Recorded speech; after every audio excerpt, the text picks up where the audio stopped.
car le Fils de l'homme va venir dans la gloire de son Père avec ses anges. Matthieu chapitre 16, verset 27. L'élément joyeux et personnel de ce qu'on appelle la bienheureuse espérance, à savoir le retour de Christ sur terre, semble totalement faire défaut aujourd'hui.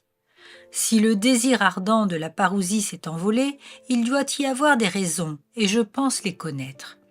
Il y a tout simplement la théologie fondamentaliste populaire qui insiste sur l'utilité de la croix plutôt que sur la beauté de celui qui est mort sur elle.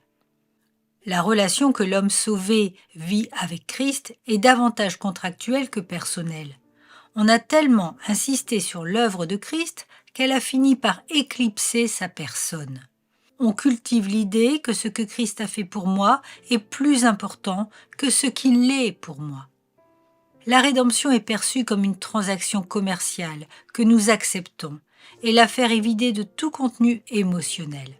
Or, nous devons aimer très ardemment quelqu'un pour rester éveillés et guetter sa venue. C'est ce qui explique peut-être le manque de puissance de l'espérance du retour, même chez ceux qui y croient. L'histoire révèle que les temps où l'Église a souffert ont aussi été ceux où elle a regardé en haut.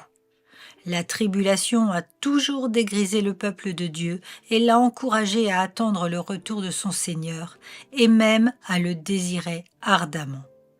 Dieu veut nous sevrer de la terre d'une manière ou d'une autre, par des moyens faciles si possible, par des moyens drastiques si nécessaire.